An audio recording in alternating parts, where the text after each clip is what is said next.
magandang lalaki at babae po sa inyo lahat. Ako po si Vic Garcia. Ako naman po yung lingkod, Aveline Garcia, at ito ang Buhay Unleashed sa 92.3 True FM. Nandito na naman kami para gabayan kayo sa buhay para sa mas matagumpay, Mas masaya. at mas makabuluhan. Ito ang Buhay Unleashed. May asawa ka na ba?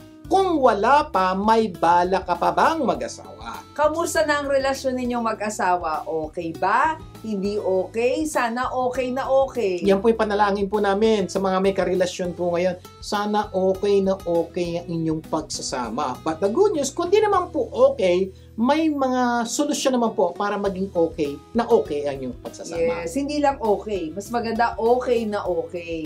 Alam mo bang pwedeng gumanda o mas gumanda ang iyong pagsasama? Yun po ang gusto namin mangyari. Kung pangit po ang inyong pagsasama ngayon, pwedeng pagandahin.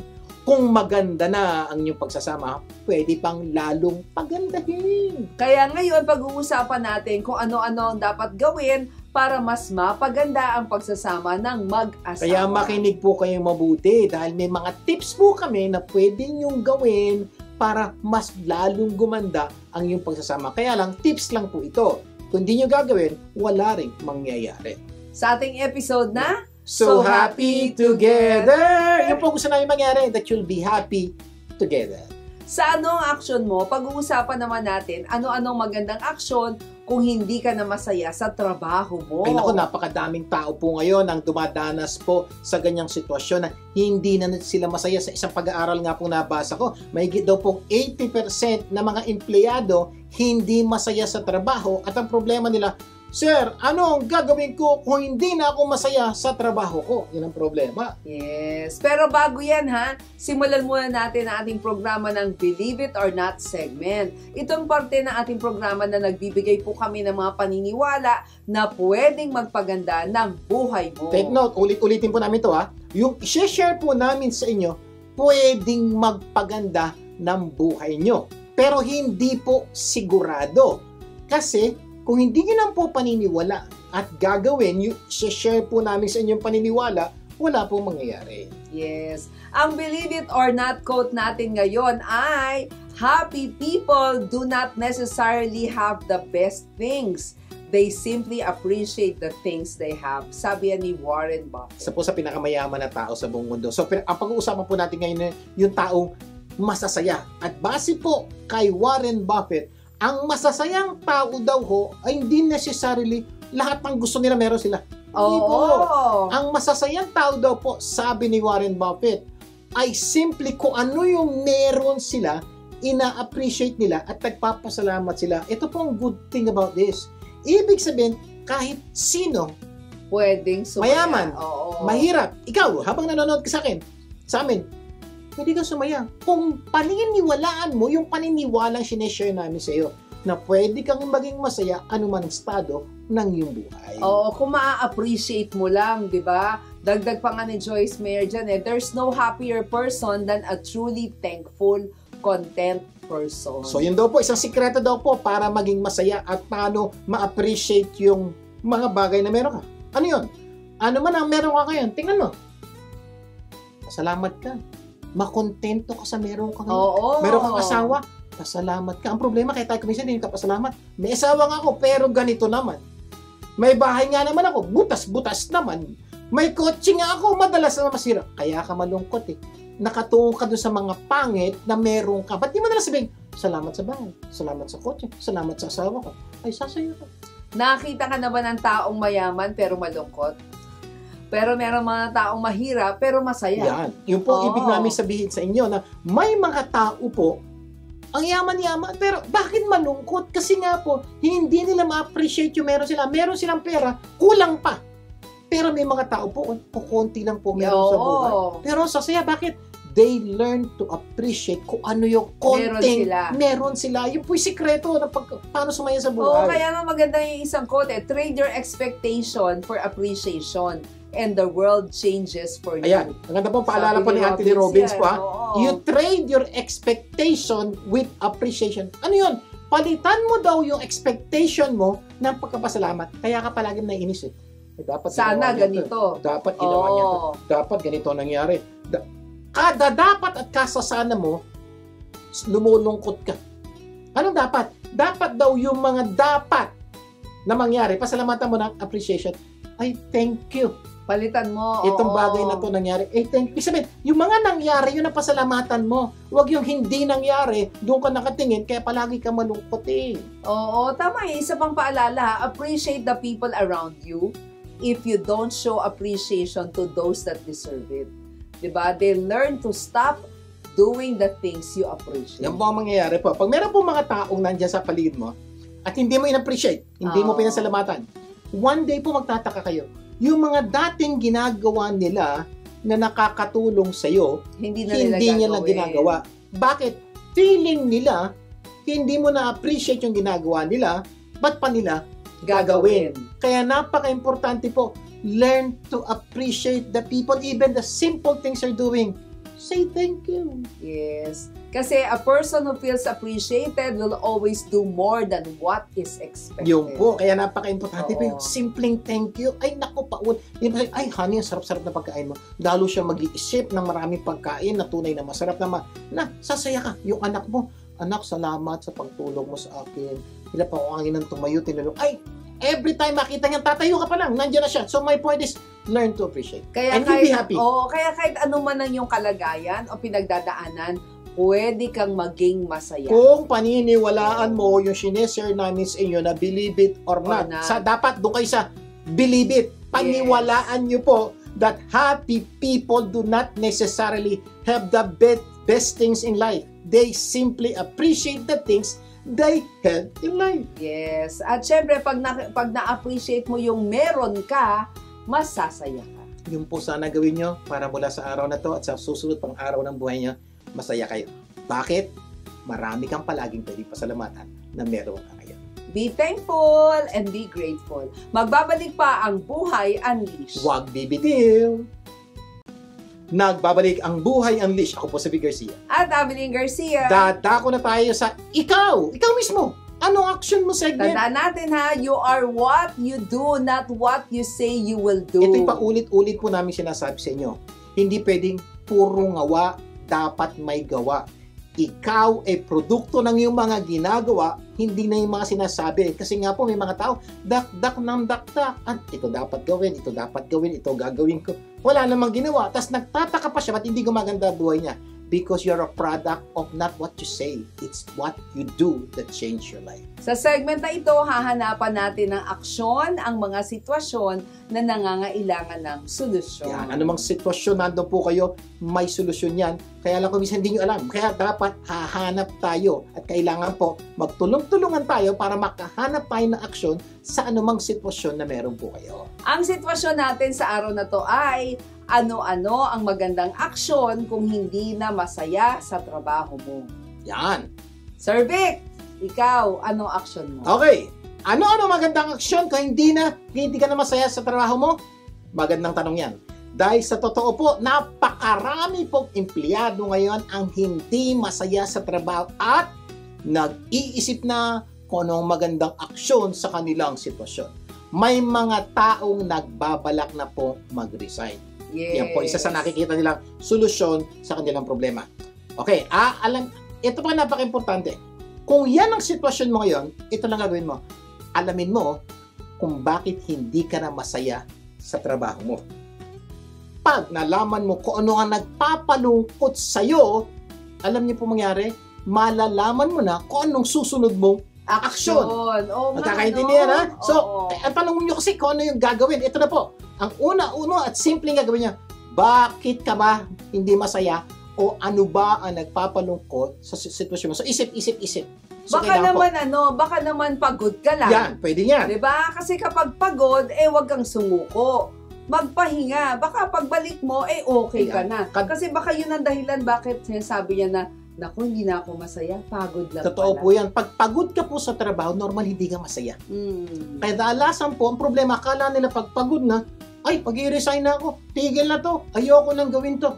Please, identify, pagod ba ang dahilan ba't di ka masaya? Isipin mo, pasok ka ng maaga, gigising ka ng maaga, matatraffic ka, pagdating sa opisina, pagod ka, pag-uwi mo ng bahay, matatraffic ka na naman. Kaya pagod ka na. At dahil doon, ayoko na, tigil na to. Yung po panalangin natin minsan. Kung yan po ang problema nyo, we have a good news. May solusyon. May solusyon yan. Ang unang solusyon, Power nap. kapag pagod, magpahinga. Yeah, o kaya mag-power nap ka, o kaya mag-file ka ng vacation leave, magbakasyon ka, mag-relax ka, magpamasahe ka. Diba? Yun po, isang bagay po. Oo. Kung napapagod ka sa biyahe at sa trabaho mo, tama po yung sinabi ng Ambelin. Pwede pong power nap. Kung meron kang 15 minutes break, okay? AM break. Kung pwede, kumisa huwag ka na muna kumain. Kumisa kasi kakakain mo lang naman ng breakfast. Ba't hindi mo i-power nap yung 15 minutes? Alam niyo, yung 10 to 15 minutes na pumikit ka, pag-isip mo, huy, lalo na pag lunch break, mahaba-haba yun. May 1 hour, iba 30 minutes ang break. I-power nap mo yun, kumain ka na mabilis, tapos power nap mo, mararamdaman mo para bang, feeling ko pagkatapos kong matulog.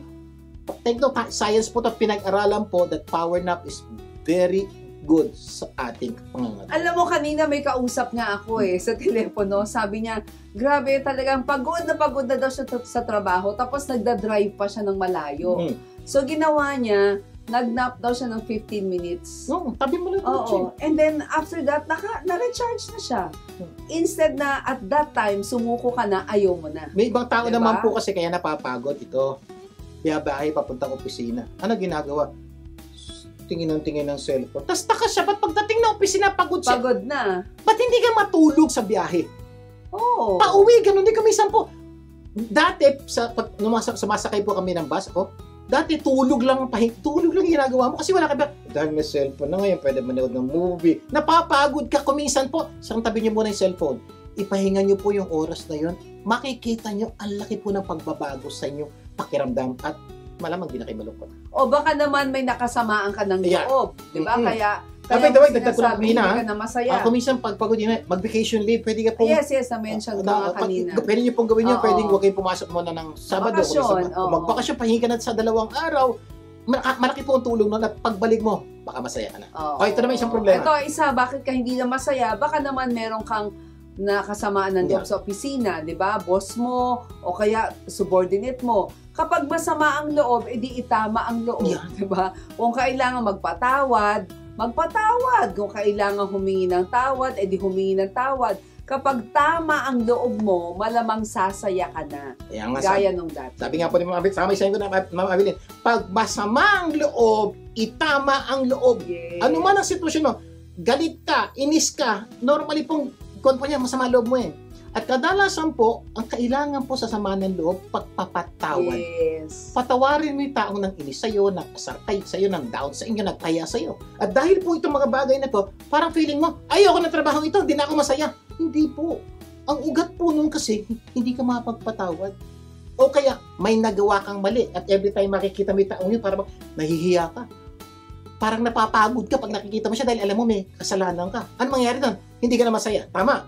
Ayan ang solusyon. Humingi ka ng tawad. Alam niyo po, pag ginawa niyo, bigla na lang, okay naman pala ako sa trabaho ko. Yes. Hindi naman pala ako dapat mag-resign. Kasi po, pag nag-resign po kayo, ang laki po ng mga bagay na magbabago sa buhay niyo at di ka sigurado sa nag-resign ka, maganda yung pupuntahan niyo. Or baka naman kaya ka hindi masaya, may Yeah. financial pressure Yeah. ka. Kinakapos ka sa pera. Madalas naging sanhi ito ng kalungkutan sa trabaho, di ba?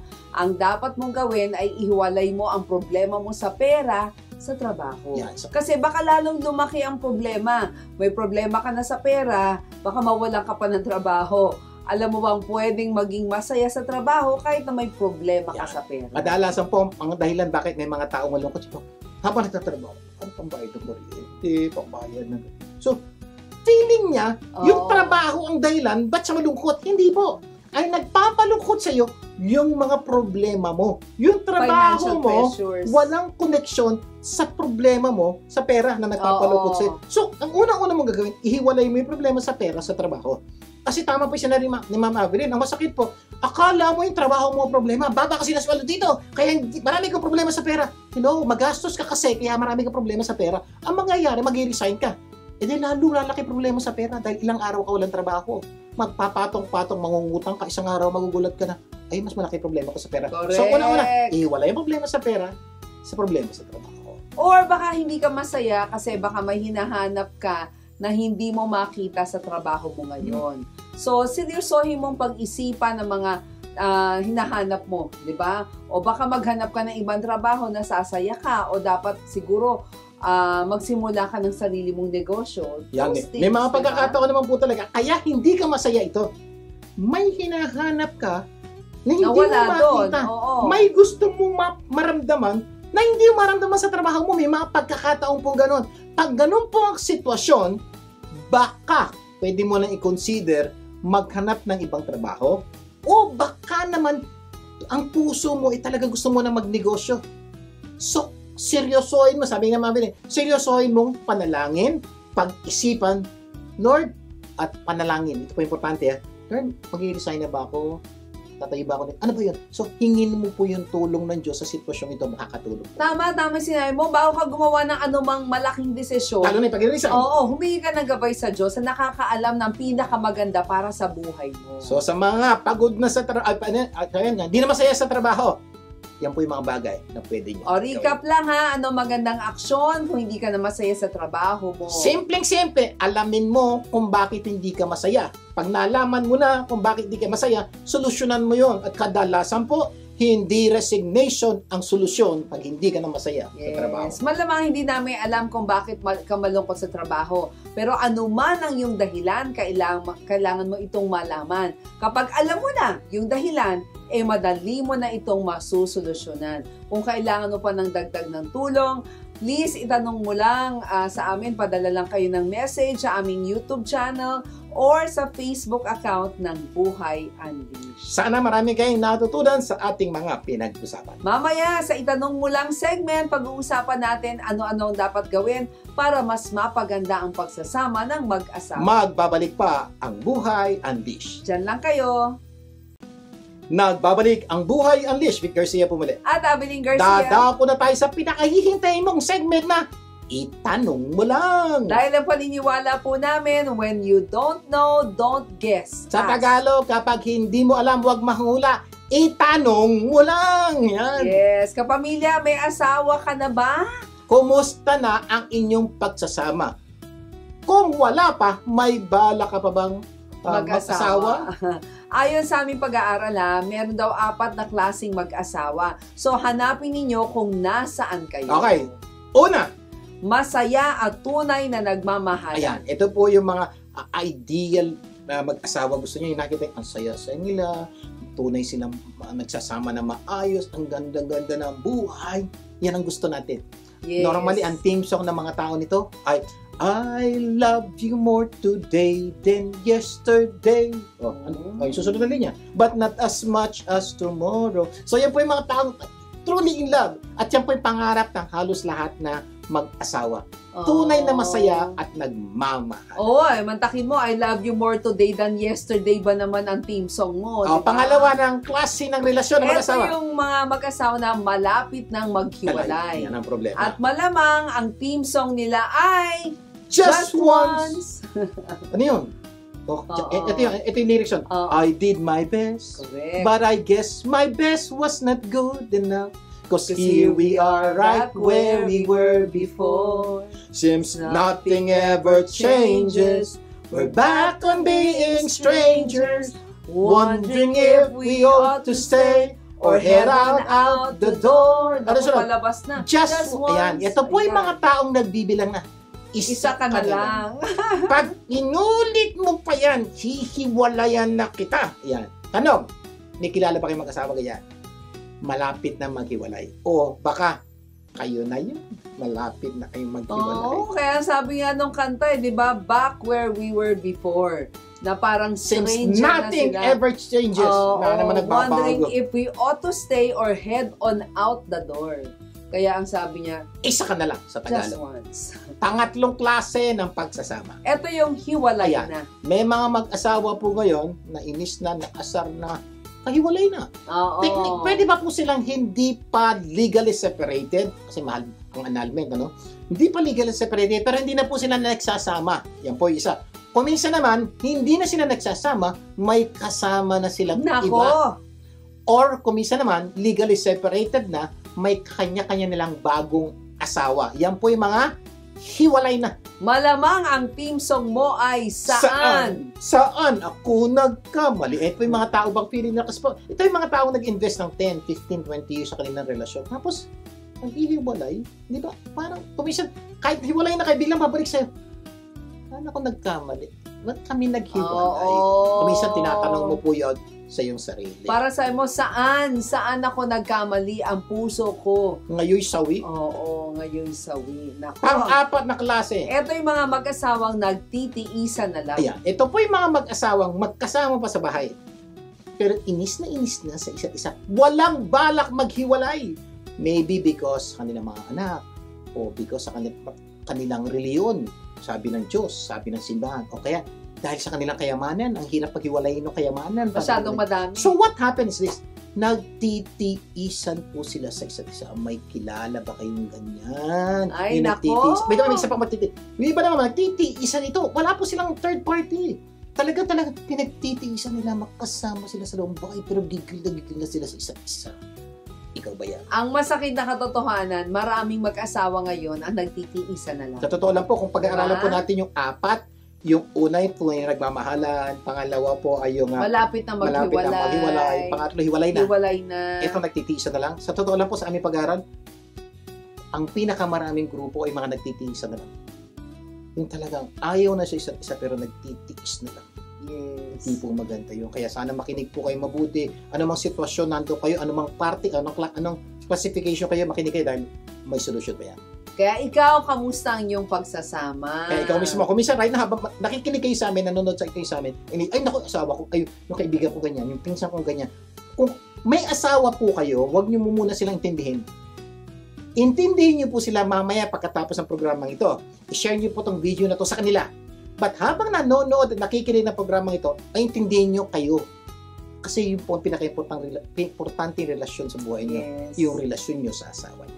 Ang pag-uusapan natin ngayon ay ano-ano ang dapat gawin para mas mapaganda ang pagsasama ng mag-asawa. Mas mapaganda o kaya naman mas gumanda. Kung pangit, gumanda. Kung maganda na, mas gumanda. Kasi maraming paraan talaga para mas mapaganda ang pagsasama. Kaya bibigyan lamang namin kayo ng ilang suggestions. Ang tawag namin dito ay 10 utos sa magandang pagsasama. Yan. Number 1, utos. Paggising sa umaga, huwag munang mag-agahan kung hindi mo pa siya nayayakap at nahahagkan. Ayan. So, unang-una po, dapat huwag kayo ibang gagawa ng kahit ano. Kumisa kasi gumawa na kayo ganito, gumawa na kayo ganito, gumawa na ganito. Hindi po. Huwag muna mag-agahan. Hagkan muna at yakapin na yung asawa. Promise po, magkakaroon po ng magandang epekto to sa inyong relasyon. Kasi kung talagang love mo siya, dapat siya muna bago ang iba. Yan. So, napaka-importante po nun, ha? Huwag munang gumawa ng ibang bagay. Hagkan at yakapin ng inyong asawa. Promise po, mararamdaman po ng asawa niyong mahal na mahal niya. Yan ay pagkatapos muna pag-pray, ha? Okay. Sabi nga ni Lemony Snicket, no, morning is an important time of a day because how you spend your morning can often tell you what kind of day you are going to. Kaya po, start the day right. Ako po, especially kayo ng mga abilin, we start the day right, we pray. Lord, Yes. ano yung dapat namin gawin sa araw na ito? We pray. After that po, we say to it, we kiss, at we embrace po, dahil napaka-importante po, simulan po natin ang araw na padaman po natin sa ating asawa ang ating pagmamahal. Sabi naman ni Jimmy Johnson, the difference between ordinary and extraordinary is that little extra. Yan, yung extra po. Kami nga po, meron po kaming habit na ginagawa ng smile, Good morning, kiss, embrace, embrace. hug. Sabi ng anak namin, di ba't may hug na may embrace pa? Ang tawag doon, extra. Ayaw mo nun, 2 hug ang makukuha mo. So, sa mga may asawa po kayo, please make sure you do that. Do not leave the house without hugging or kissing your spouse. Makatulong po yan. Number 2, kapag nagkamali ka, mag-sorry ka. Kapag siyang nagkamali, hintayin mo siyang mag-sorry. At kung hindi siya nagsusorry, ikaw na ang mag-sorry. Lapitan mo at yakapin mo siya dahil hindi importante kung sino ang may kasalanan. Ang mas importante, kayo ay nagkabalikan. Yan, napaka-importante. Kumisa po, napaka-issue sa atin na, sino may kasalanan? Pag-isipan niyo buti, importante ba kung malaman natin kung sino may kasalanan? Mas importante ba yun na sira ang inyong samahan? Yes. Di ba mas importante kayong magkabalikan? So, ganda po ng payo ni mga kabilin. So, kung nagkamali ka, sigurado ka, mag-sorry ka. Sir, siya nagkamali. Kung siya nagkamali, bigyan mo siya ng pagkakataon humingi ng sorry. Sir, kung ayaw mag-sorry, ito po, ikaw mag-sorry. Sir, ba't ako hingi ng sorry? Siya mali, tandaan niyo po, malamang kaya hindi siya humihingi ng sorry. Hindi niya alam. Tingin niya, ikaw mali. Kaya ikaw mag-sorry. Now, kahit sino may kasalanan, hindi na importante. Ang importante kayo ay magkabalikan. Forgiveness is a sign that the person who has wronged you means more to you than the wrong they have felt. Diba? Ganda po nun. Panagpatawa daw po kayo, ibig sabihin, mas importante yung taong nagkamali sa'yo kesa yung mali niyang ginawa. Totoo That's yan. what forgiveness is all about. At ang happy marriage, ayan po ang union of two good forgivers. Yan. So, napakaganda po na. Oo. Kung gusto niyo daw po magkaroon ng tunay na masayang pagsasama, dapat kayo ay two forgivers. So, ibig sabihin, 4 na beses kayo nagbibigay. Forgivers. Ano ba? Dapat marunong po kayo magpatawad sa kahit anong kasalanan na gawin ng inyong asawa. Pag ginawa niyo po yan, makikita niyo po ang malaking pagbabago sa inyong pagsasama. Sasaya po kayo. Yes. Sa aming pagbabalik, itutuloy natin ang ating kwentuhan. Magbabalik pa po ang Buhay Unleashed. Diyan lang po kayo. Nagbabalik ang Buhay Unleashed. Vic Garcia po muli. At Abeling Garcia, patuloy tayo sa ating Itanong Mo Lang. Sa ating topic na ano-ano ang dapat gawin para mas gumanda ang pagsasama ng mag-asawa. Sa ating episode na So happy together! Okay, review tayo number 1. Number 1, pagising sa umaga, huwag mag-agahan kung hindi mo pa siya nayayakap at nahahagkan. Sabi naman po ni Jimmy Johnson, the difference between ordinary and extraordinary is that little extra kiss and extra hug. Number 2, kapag nagkamali ka, mag-sorry ka. Kapag siya ang nagkamali, hintayin mo siyang mag-sorry. Sabi naman po ni Robert Skillen, a happy marriage is a union of two good forgivers. That's the reason why, kung gusto niyo gumanda pagsasama niyo mag-asawa, be a forgiver. Okay, ito Ito na, na. Number 3. Kung may problema ka sa asawa mo, huwag mong sabihin sa kumpare o kumare mo. Ayan. Actually, maraming guilty po dito. Ikaw, Oo. nakikinig ka. Isa ko sa napakalaking dahilan bakit lumalaki ang problema. May problema ka sa asawa mo, hindi mo sinasabi sa asawa mo. Sinasabi mo kay kumpare at kay kumare. O kung minsan naman, sinabi mo sa asawa mo, pero sasabihin mo rin kay kumpare at kay kumare. Hindi po maganda yan. Nakakasira po yan ng magandang pagsasama. O kaya sinabi kay social media. Dahil kayo lang naman yung may problema, ba't kailangan pang ipaalam sa iba? Or 'di ba? Okay sana kung may maitutulong sila. Kaya lang madalas chismis lang ang hanap nila. Kaya kung kailangan talagang sabihin sa iba, siguraduhin mong makakatulong sila at hindi nila ipagkakalat sa iba ang problema ninyong dalawa. Ipo napaka-importante. Ako po suggestion ko, ingat pong i-share ang inyong problema kay kumare at kay kumpare. Okay, normally po, itong si kumpare at si kumare, marami problema sa kanilang pagsasama. At kuminsan sabihin, ay nako, ganyan din yung asawa ko. So biglang, lalong nadadagdagan pa yung problema mo. Nagagatungan ka. So make sure po, hanap ka ng tao kakausapin mo, hindi ka gagatungan. Oo. Gagabayan ka kung paano harapin, solusyonan ang problema. At normally po, hindi yan si kumare o si kumpare. Pero yung mga kumpare at kumare naman okay. Pero normally po, kumuha po kayo ng spiritual counselor o relationship advisor. Sila po yung tunay na nag-aral, pinag-aralan, nagbasa, na-experience kung paano solusyonan ang inyong problema. Yes. So, doon po kayo lumapit.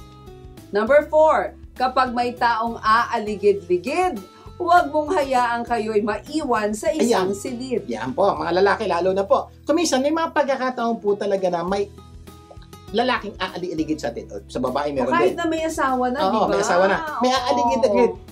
Ano mangyayari? Parang feeling mo, may gusto sa akin. Tapos, ano gagawin mo? Iimbitahin mo po magkape. So, doon pa lang may problema na eh. Bakit mo siya imbitahin magkape? Okay? Problema na po yan. Tapos, mamaya ano kasunod ng kape? Okay? Mamaya na isang silid na kayo, nagtataka. Paano kayo napunta ron? Nagkape kayo eh. Okay, ganoon din sa babae. May aali-aligid. Tapos, lalong sineksihan palakad. Takas siya, ba't may lalaking sumusunod sa kanya? Kasi feeling ng lalaki, nagpapaakit ka eh. So, punto po, huwag niyo palalagay ang inyong sarili sa isang bagay na tagilid. Lalo na, mapunta kayo sa isang silid. Or sa isang silid, lalo ni kotse po, yung hakatid nyo. Nako! Isang silid po yun. Kung minsan marami nangyayari na po kayo sa kotse. Ingat po! Kaya kapag may taong aaligid-aligid, huwag mong hayaang kayo ay maiwan sa isang silid para ang inyong relasyon ay huwag tumagilid. Diba? Kuminsan po, kaya po tayo napapahamak eh. Pwede naman tayo umiwas, hindi tayo umiiwas. Alam mo nang yung babaeng yon type ka. Oo. Tapos iimbitahin mo pang ihatid mo o sumakay sa Para sasakyan mo. masolo, oo. Problema yun, hindi ba? Tapos si babae naman, alam mo nang may type yung kumpare mo sa'yo. Oo.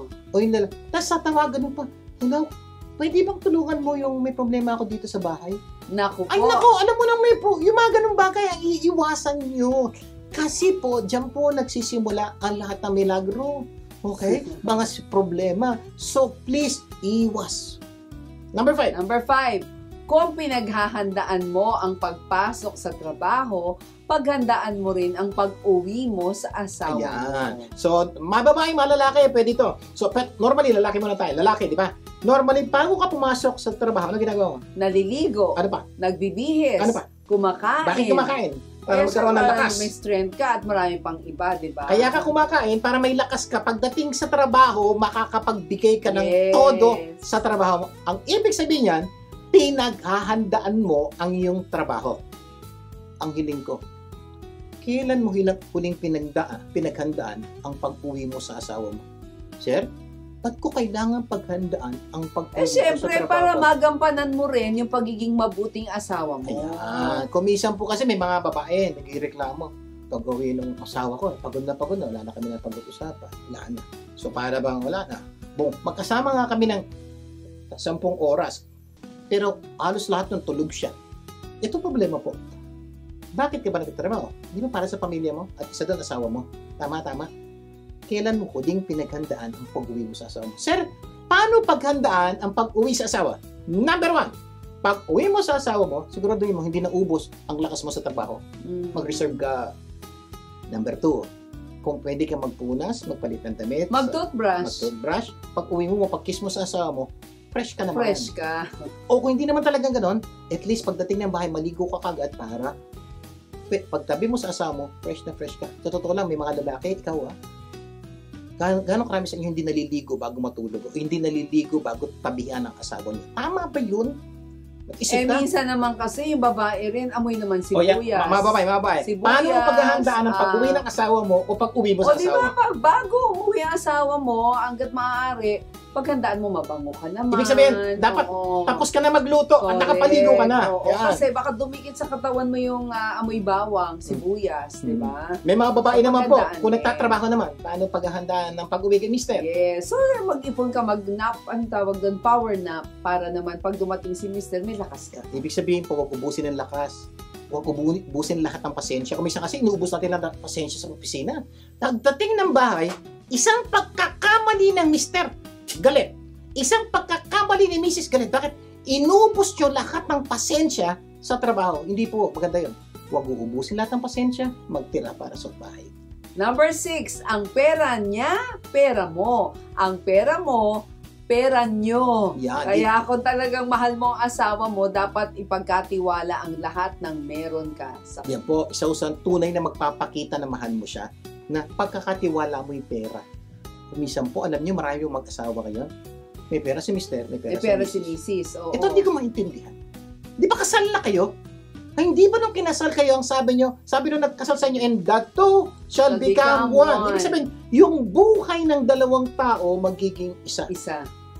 Hindi ng buhay yun. Pati pera ng dalawa dapat magiging isa. Ang problema, gaano karami sa inyo, ang tagal na kayong kasal, ang pera nyo hiwalay pa rin. Tapos taka kayo, ba't ang dami yung problema? Kasi po, hindi nyo po sinunod yung pinayo ng nagkasal sa inyo, and the two shall become one. Totoo po yan. Yan po yung aming nakita. Napakaraming mag-asawa po ngayon ang nagkakaproblema sa relasyon dahil hiwalay ang pera. Ito pa. At dahil hiwalay ang pera, ang dali po maghiwalay ng pagsasama. Naku, kaya mas maganda nating isipin na yung pera mo, pera niya. Yung pera niya, pera nyo. Diba? Kung mga babae, sabi niya, ba't ko magkakatiwala ang pera ko kay mister? Sabi ng isang babae. Sabi ko, Mrs., kung pinagkatiwala mo yung katawan mo, ba't hindi mo pagkatiwala yung pera mo sa kanya? O ganun din sa lalaki. Ay, nako. Mamaya! Tutuloy pa natin ang ating kwentuhan. Magbabalik pa ang Buhay Unleashed. Huwag bibitiw. Nagbabalik ang Buhay Unleashed. Vic Garcia po muli. At Abiling Garcia. Patuloy tayo sa ating itanong mo lang segment sa ating topic na ano-ano ang dapat gawin para mas mapaganda ang pagsasama ng mag-asawa. Sa ating episode na So Happy Together! Yan, review tayo. Number 1. Pagising sa umaga, huwag mag-agahan kung hindi mo pa siya nayayakap at nahahagkan. Okay. Number 2. Kapag nagkamali ka, mag-sorry ka. Pag siya nagkamali, hintayin mo siya mag-sorry. Kung hindi siya mag-sorry, ikaw mag-sorry. Yes. Number 3. Kung may problema ka sa asawa mo, huwag sabihin sa kumpare o kumari mo. Hindi po maganda yun. Number 4. Kapag may taong aaligid-aligid, huwag mong hayaang maiwang kayo sa isang silid. Para ang inyong relasyon Ay hindi tumagilid. tumagilid. Sabihin mo, tukso, layuan mo ako. Hindi po. Ikaw ang lumayo sa tukso. Number 5. Yes.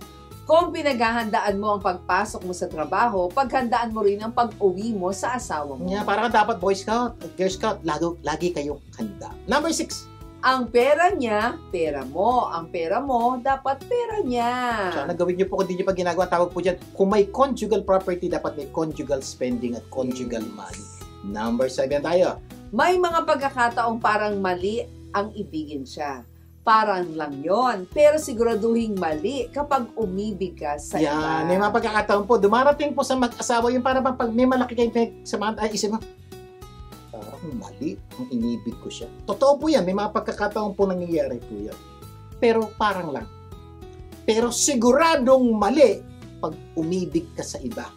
Marami Wow. pong gumawa niyan. Oo, kaya kapag nasa gitna ng problema, kuminsan baka magsisisi ka, di ba? Bakit siya pa? Pero kapag napag-isip-isip ka, malalaman mong, ay hindi pala. Tama pala na ibigin ang asawa mo. Pero kapag umibig ka nga sa iba, naku, magsisisi ka, bakit ginawa mo yan? Dahil kahit ano ang dahilan mo, mali ka. Yan po, kahit ano gawin niyo po. Mali, pag may asawa ka, umibig ka sa iba. Mali. At hindi lang po mali yung gagawin mo. Napakaraming mali ang mangyayari sa buhay mo. Bakit? Masisira ang relasyon niya mag-asawa. Ano epekto nito sa inyong mga anak? Ang masakit po kuminsan, hindi po natatapos yun sa pa-flame-flame. Napupunta po sa hiwalayan. Can you imagine yung epekto nito sa iyong pamilya? Masisira mo yung buhay din ng ibang tao. So yun po ang problema. Kaya please, kung feeling mo parang mali ibigin siya, parang lang. Pero tunay na mali pag umibig ka sa iba, kaya huwag mong gagawin. Number 8, hindi sa lahat ng pagkakataon pwede mo siyang maintindihan. Pero sa lahat ng pagkakataon, pwede mo siyang mahalin. Ito ang ganda po nito. At sana maunawaan to lahat ng may asawa. May mga pagkakataon po sa buhay natin na may ginawang mali asawa mo. Yes. Maintindihan mo, okay lang. Okay lang. Kasi kaya ginawa niya kasi ganito. Pero aminin niyo po, may mga pagkakataon na may ginawa ang asawa niyo, hindi niyo talaga maintindihan bakit niya ginawa at paulit-ulit niyang ginagawa. Hindi mo mag-gets. Parang alam na niyang mali, ginagawa pa may niya. mga pagkakataon yan. Oo, tapos sabi niya hindi na daw niya uulitin, pero paulit-ulit naman niyang ginagawa. Di ba? Nagkakaintindihan, may mga bagay na ganyan nangyayari. Pero payo po namin, darating yung pagkakataon, hindi mo siya maintindihan. Pero lahat ng pagkakataon, anuman, pwede mo siyang mahal. Yung tipo mga alilit na bagay, pinalalaki pa. Yan. 'Di ba? O ang laki ng problema pero parang wala lang sa kanya. Kapag dumating yung ganitong pagkakataon, huwag mo siyang unawain. Malamang hindi mo siya mauunawaan. At kapag hindi mo na siya maunawaan, baka hindi mo na siya kayang mahalin. Kaya po, ang aming hingiling po sa inyo, ang payo namin sa inyo, pag dumating na sa pagkakataong hindi mo na siya maunawaan, ang payo namin, huwag mo na siyang unawain. Mapapagod ka lang, mauubos lahat ang lakas mo para unawain siya. Hindi na yung inisip mo. Yes, Kahit paano pang unawa ang gawin ko, talaga hindi kita maunawaan. Mapapagod ka. Ito ang problema. Pag napagod kang unawain siya, mahirap mo siya mahalin. Hindi mo na siya mamahalin. Ang payo po namin sa inyo, may mga pagkakataon, tanggapin mo na, hindi ko siya kayang unawain. Pero, kaya ko siyang mahalin kahit hindi ko siya maunawaan. Huwag niyo po kakalimutan tong statement na to. May mga pagkakataong hindi mo na siya kaya unawain. Pero sa lahat ng pagkakataon, pwede mo siyang mahalin. Kasi po ang pagmamahal, has nothing to do sa mga ginagawa niya. Yes, You oo. simply say, I love you. Kahit When you do na that, gaganda rin hindi siya. mo talaga siya maintindihan. Promise, gawin niyo po yan. At by the way, itong technique nito, hindi lang po para sa asawa. Pwede sa anak, pwede sa magulang, pwede sa kamag-anak. May mga pagkakataong may gagawin ng mga tao na mahal mo sa buhay na hindi mo talaga maunawa. Huwag mo Mamahalin unawain. mo na lang. Mahalin mo. Number 9, huwag mong hayaan ang panandaliang galit ang maging panghabang buhay na Yan, pasado. may mga pagkakataon po, masasaktan ka talaga ng mahal mo sa buhay. Lalo na asawa mo. Pero hindi nga lang ito applicable sa asawa, pwede sa mag-anak o sa kuminsan, sa galit mo, dahil mo sasabihin, ang dahil mong gagawin. Ang payo po namin, huwag niyong hayaan ang panandali ang galit. Sumira po sa inyong relasyon ng habang buhay. Kumbaga, kung galit ka, huminga ka ng malalim. Diba? Pikit. Shit. O, bilang ka ng 1 to 10. 1, 2, 3, Tapos 4. siguro manalangin. Pray. Diba? Malamang maiiwasan mong gumawa ng mga bagay na hindi mo dapat gawin.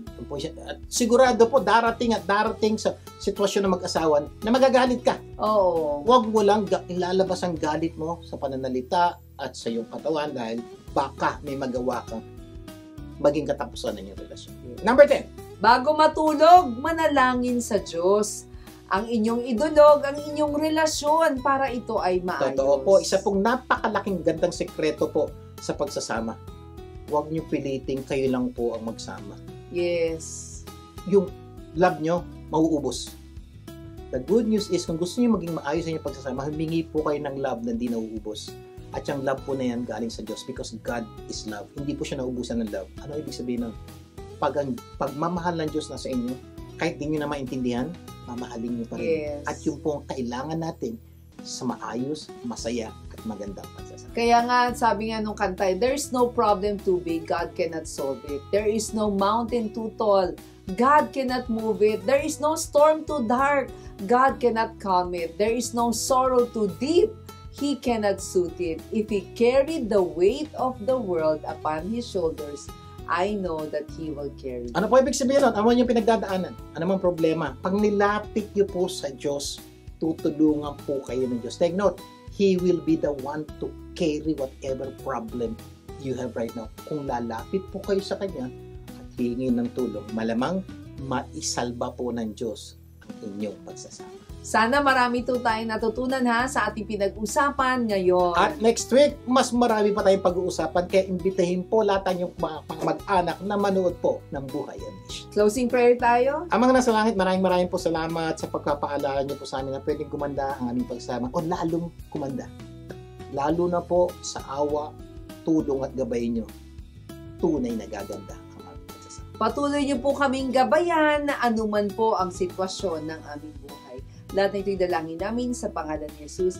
Amen, Amen and amen. Kaya, imbitahin niyo po ang mga taong mahalaga sa inyo na tumutok sa programang Buhay Unleashed. kaya magsama-sama tayo tuwing Sabado alas 4 ng hapon dito lang sa 92.3 True FM. Ako po si V. Garcia. Ako naman po si Avelyn Garcia. Tandaan, ang Buhay Unleashed ay pagbabagong buhay, puso at isip. Pagtulong-tulungan po natin ilabas ang galing ng bawat Pilipino. Ang tagumpay ay makakamtan, masayang buhay, tunay na makabuluhan. Ito ang Buhay Unleashed.